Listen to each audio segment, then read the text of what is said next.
ETF index mutual funds నేర్చుకుని stock మార్కెట్లో రాణించాలనుకుంటున్నారా? వెంటనే ఈ నెంబర్కి కాల్ చేయండి. నమస్తే రమగారు. నమస్తే జయ. రమగారు, మనం నాగకుమారుడు సిరీస్ చెప్పుకుంటూ ఉన్నాం కదా, కంటిన్యూ చేద్దామండి. మళ్ళీ మానవ శరీరాన్ని పొందాడు నా కుమారుడు. ఒక కొడుకు కూడా పుట్టాడు.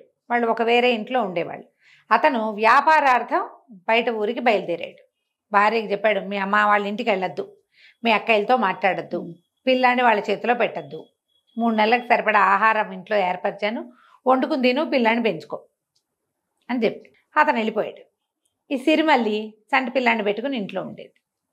అయితే ఈ అక్కయ్యలిద్దరూ వాళ్ళిద్దరికీ తెలుసు, మళ్ళీ మరుమల్లి వాళ్ళిద్దరికీ తెలుసు తమ మరిది ఊరెళ్ళాడని.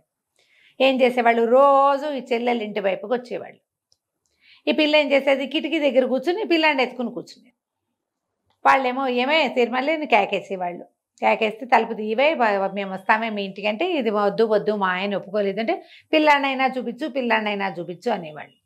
పిల్లాడిని కిటికీలోంచి చూపించేది. వాళ్ళు కిటికీ బయట నుంచే వాడితో ఆటలాడేవాళ్ళు, కబుర్లు చెప్పేవాళ్ళు, పిల్లాడిని పలకరించారు. అంటే పిల్లాడు మరి 6 నెలలు 5-6 నెలల వాడు చక్కగా ఆము అంటాడు కదా. ఇక ఎంతసేపు రోజు తిరిగేవాళ్ళు వీళ్ళింటికి. వాళ్ళమ్మ వద్దనేది. వీళ్ళకి ఏంటంటే ఒక మంటగా ఉండేది. ఆల్రెడీ పాములోకి వెళ్ళి బతికి వచ్చినా కూడా అక్కయ్యలిద్దరికి వాళ్ళకి బుద్ధి లేదు. ఏంటంటే తమకి లభించింది చెల్లెలకి లభించింది. మొగుడే కాదు, ముద్దులు మూట కట్టే కొడుకు కూడా ఉన్నాడు. చిన్నపిల్లకి కొడుకేమిటి, మాకు అసలు పెళ్ళిళ్ళే కాంది, అసలు మేం కదా అది వాడిని చేసుకోవాల్సింది.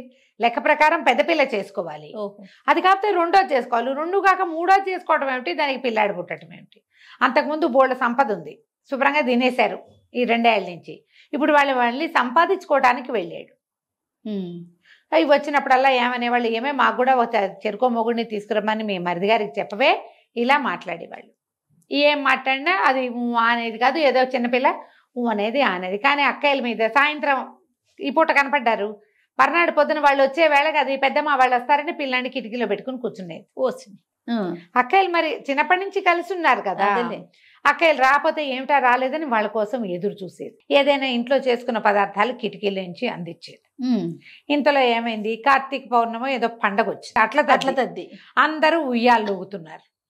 అట్ల తద్దినాడు ఉయ్యాలు ఊగాలంటారు కదా. ఈ అమ్మాయి ముందు రోజు ఉపవాసం ఉంది, పొద్దున్నే పూజ చేసుకుంది, అట్లు పోసి ఇది పెట్టుకుంది. పక్కింటి ఆవిడకి కిటికీలో నుంచే వాయనం కూడా ఇచ్చింది. అక్కయ్యలు ఇద్దరు వచ్చారు, ఏమేమి సిరిమల్లి మేమిద్దరం ఉయ్యాలు ఊగటానికి వెళ్తున్నామే అన్నారు. ఈ పిల్ల నోరు తెచ్చుకుని చూస్తుంది. అంతపాటుకు వెళ్ళి మళ్ళీ వెనక్కి వచ్చారు. ఏమి నువ్వు రాకూడదంటే నీకు ఎంతో ఇష్టం కదే ఉయ్యాలా అన్నారు. దీనికి చిన్నప్పుడంతా ఎంత ఉయ్యాలు ఊగేదో, 10 ఏళ్ళు వచ్చేదాకా ఉయ్యాల్లోనే కూర్చుని అన్నం కూడా పెట్టించుకునేది. ఇక ఉయ్యాల మీద వెంపర్లాటగా ఉంది, వెళ్ళిపోవాలని ఉంది. పైగా అసలు అట్ల తద్ది ఉయ్యాలు ఊగాలి రోజు. ఏం చేసింది, మా అత్తకు తెలిస్తే ఏమంటాడో అని బాగా ముందు వెనక ఆడి, సరే వాకిలి తలుపు గడి వేసి ఉందిగా, వాకిలి తలుపు గడి అట్లాగే వదిలిపెట్టి పెరట్లోంచి తలుపు తీసుకుని పెరటి వాకిలి మళ్ళీ గడి పెట్టి పిల్లాడిని ఎత్తుకుని వాళ్ళతో పాటు వెళ్ళింది. మాకు ఇవ్వవే పిల్లాడిని అంటే ఇవ్వల. అమ్మో మా ఆయన ఒప్పుకోడు, పిల్లాడిని ఇవ్వనే, అసలు ఉయ్యాలకు రావటమే తప్పు, వస్తున్నాను అనుకో, వద్దు అన్నారు. సరే అందరూ వెళ్ళారు, 7 కలిసి వెళ్ళారు. ఊరంతా అక్కడ ఉయ్యాలలు ఊగడానికి ఒక నది ఒడ్డున చెట్టుకి ఒక 6-8 ఉయ్యాలలు వేశారు. ఈ సిరిమల్లి పిల్లాడు ఉన్నాడు కదా, అందుకని అది గబుక్కుని ఉయ్యాలు ఎక్కల.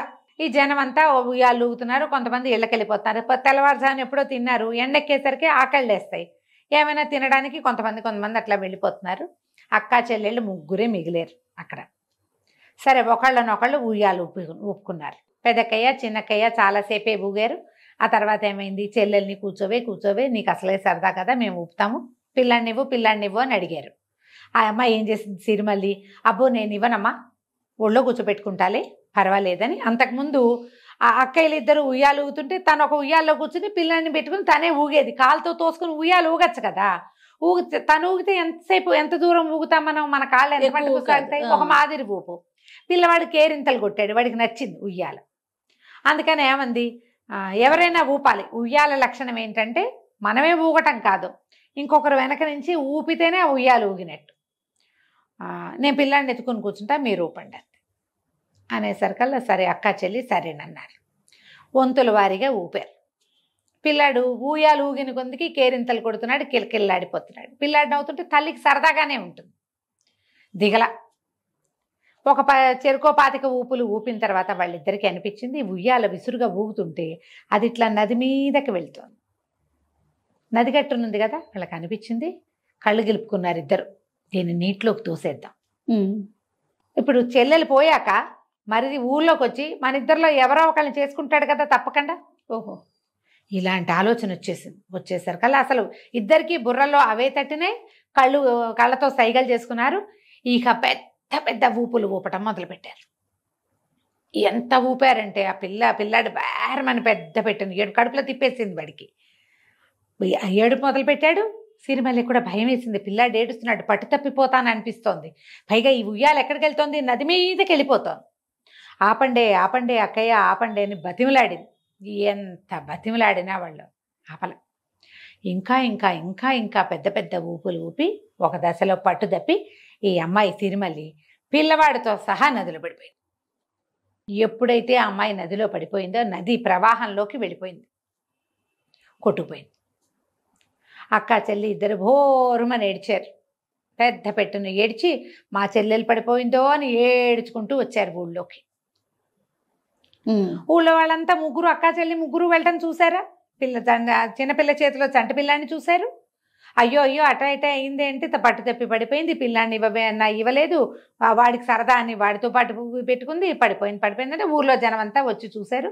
అక్కడ ఇక్కడ వెతికారు, ఏది ప్రవాహంలోకి పోయింది, దిగువకి ఎక్కడికో కొట్టుకుపోయింది. ఏడ్చుకుంటూ ఇంటికి వచ్చేసారు.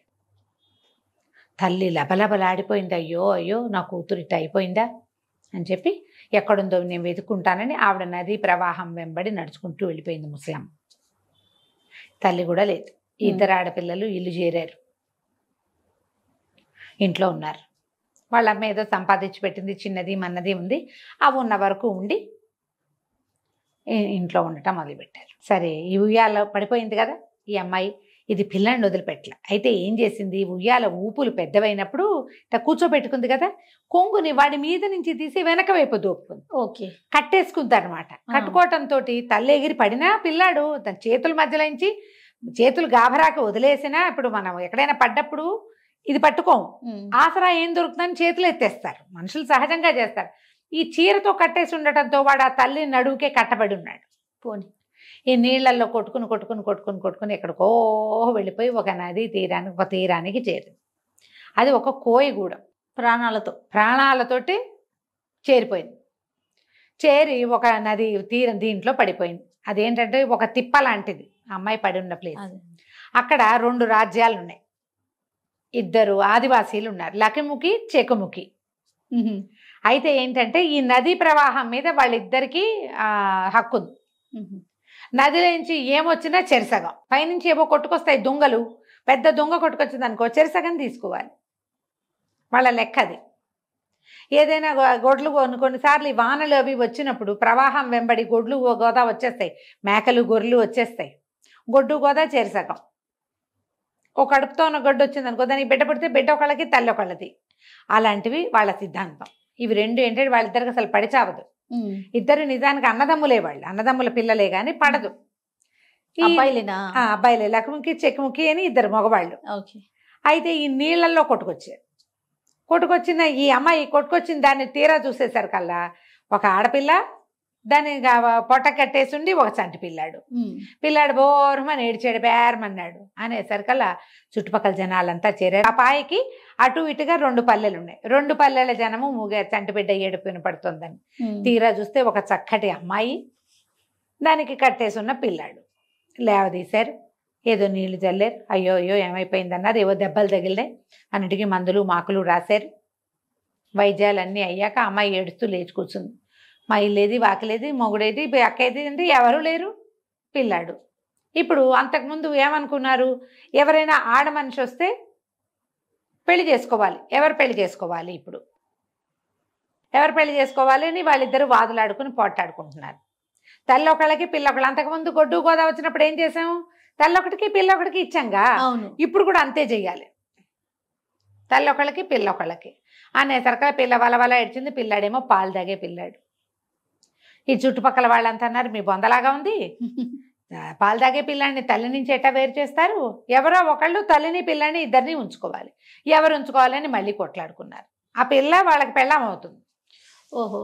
ఈ డిస్కషన్ అంతా అర్థమయ్యేసరికి ఆ అమ్మాయి గట్టిగా ఏడ్చింది. అన్నయ్యలు మీరెవరో బతికించారు నన్ను, తండ్రి లేడు నాకు, మీరే మా అన్నదమ్ములు అనుకుంటాను, ఏదో గతి తప్పి ఇక్కడికి వచ్చాను, నాతో మీకు పెళ్ళి ఏమిటి, నేను వివాహితని, నా కుమారుడు ఉన్నాడు, నా భర్త చాలా గొప్పవాడు, పెళ్ళి గిళ్ళి కుదరదు, ఎవరింట్లో ఎందుకు, ఇద్దరు అన్నయ్యల ఇంట్లోనూ ఉంటాను నేను, ఓ రోజు ఇక్కడ ఉంటా ఓ రోజు అక్కడ ఉంటా, మీతో పాటు ఉంటాను కానీ మిమ్మల్ని ఎవరిని నేను పెళ్లి చేసుకోవడానికి వీల్లేదు.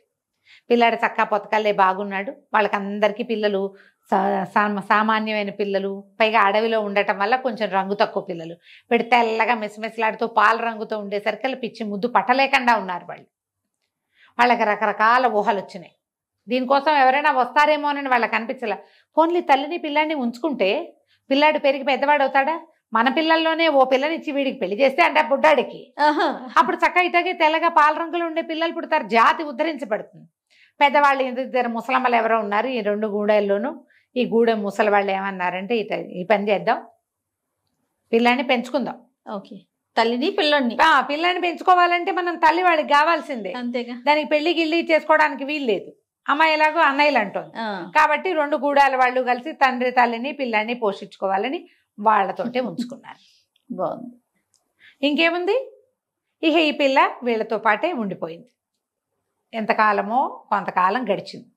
అయితే చాలా రోజులు అయిపోలే. ఈ పిల్లాన్ని వేసుకుని ఆ నది ఒడ్డును కూర్చుని ఉండేసరికి తన అమ్మాయికి ఒక సర్పం కనపడింది. ఈ అమ్మాయి ఆ సర్పం చూసేసరికల్లా వీళ్ళకి మేకపాలు అవి ఉంటాయి, తెచ్చి కాసిన పాలు పెట్టి రోజు దండం పెట్టేది.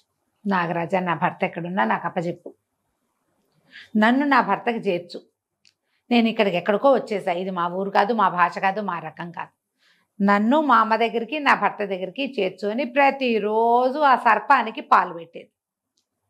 ఈ సర్పానికి అమ్మాయి చేసిన పూజ ఎలా ఫలించిందో మనం వచ్చే భాగంలో చూద్దాం. తప్పకుండా. కానీ భలే ఇంట్రెస్టింగ్ ఉంది రమ్మ గారు, చాలా బాగుంది.